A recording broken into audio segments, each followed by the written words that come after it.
নাফিজ নয়, যেন এক টুকরো বাংলাদেশ ঝুলছে রিকশার পাদানিতে। 17 বছরের নাফিজের বুলেটবিদ্ধ দেহ রক্ত ঝরে ঝরে নিথর হলেও মাথা থেকে খসে পড়েনি বাংলাদেশের পতাকা। 4 আগস্ট সকালে বাবার কাছে 30 টাকা চেয়েছিল নাফিজ। বাবা 100 টাকা দিতে চাইলেও 30 টাকা নিয়েই বাড়ি ছেড়েছিল।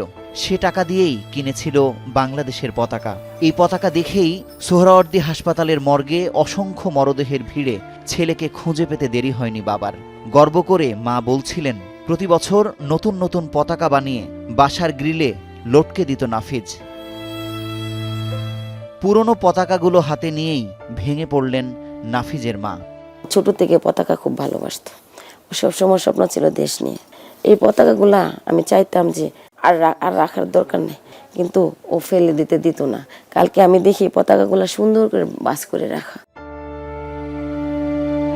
বাবা মায়ের যন্ত্রণা কেন আহত সন্তানকে হাসপাতালে ঢুকতে দেয়া হলো না? যারা ফিরিয়ে দিয়েছে তাদের কি সন্তান নেই? তাৎক্ষণিক যদি কোনো হাসপাতালে মনে করেন নিত, তাহলে আমার ছেলে অবশ্যই আল্লাহর রহমত যদি থাকতো তাহলে ভালো হইতো। কিন্তু ছাত্রলীগের বা পুলিশের বাধা দেওয়ার কারণে আমার ছেলেটা মনে করেন চিকিৎসা থেকে বঞ্চিত হয়ে মারা গেল। স্বাধীন বাংলাদেশে একটা ছেলে, মেধাবী ছেলেদেরকে যেভাবে নির্মমভাবে মারছে, এটা খুব দুঃখজনক। ড্রেনে পড়ে থাকা নাফিজের ক্ষতবিক্ষত দেহ কয়েকজন পুলিশ তুলে দিয়েছিল এই রিকশায়। মৃত্যু নিশ্চিত না হলে আবারও গুলি চালানোর হুমকিও দেয়া হয়েছিল। সেদিনের ভয়াবহ অভিজ্ঞতার কথা বলছিলেন এই রিকশা চালক। 4 জনের ধৈর্য তুলছি, তোলার পরে কয় পানির টানে যদি না মরে আরো 2টা গুলি কর। আল্লাহ যে হাসপাতালে এখানে কেউ গেট মেট খুলে না, আরো মহিলা টহিলা কইছে তারা কেউ গেট খুলে না। 3-4 জন লোক ধরাধরি করে তারপরে মেডিকেলে লয়ে গেছে শরৎ দিক। শুরু থেকেই প্রতিটি দিন আন্দোলনে যোগ দিয়েছিল নাফিজ। টিয়ারশেল, রাবার বুলেটের আঘাত পেয়েও দমে যায়নি। সবশেষ 4 আগস্ট মোবাইল, মানিব্যাগ সব রেখে ঘর ছেড়েছিল। যেন শহীদ হবার প্রস্তুতি নিয়েই বেরিয়েছিল নাফিজ। দাবি তার বড় ভাইয়ের। ওদিন আসলে আমার ভাই শহীদ হতেই গেছে। ও সব কিছু রেখে গেছে, ফোন রেখে গেছে, ওয়ালেট রেখে গেছে, ও সব স্মৃতি আমাদের কাছে রেখে গেছে। ও শুধু আল্লাহ পাকের ডাকে, দেশের ডাকে চলে গেছে। অলওয়েজ আম্মুকে বলতো যে আম্মু দেখেন, এই যে আবু সাইদ ভাই, মুগ্ধ ভাই, এরা যে দেশের জন্য মারা গেছে, মানে শহীদ হয়েছে, এরা তো আসলে মৃত্যুবরণ করে না, ওরা তো অমর হয়ে গেছে। নাফিজের মস্তিষ্কে বাংলাদেশ ছাড়া কিছুই ছিল না। মেধাবীরা দেশ চালাতে না পারলে বদলাবে না বাংলাদেশ, এই ছিল মাধ্যমিকে জিপিএ 5 পাওয়া নাফিজের চিন্তায়। সেনা অফিসার হয়ে সে দায়িত্ব পালনের স্বপ্নও দেখেছিল নৌবাহিনী কলেজের প্রথম বর্ষের নাফিজ।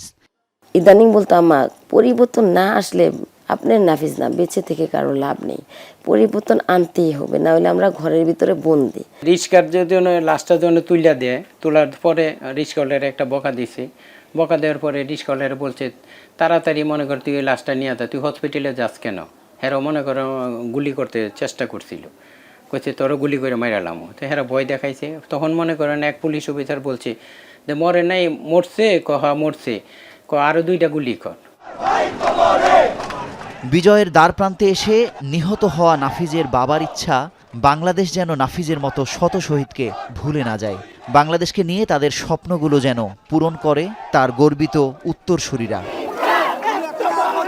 মুজাহিদ শুভ, এখন, ঢাকা। 250-টিরও বেশি ডিজাইন অপশন নিয়ে ওয়ালটন স্মার্ট ফ্রিজ, বোঝে আপনার প্রয়োজন।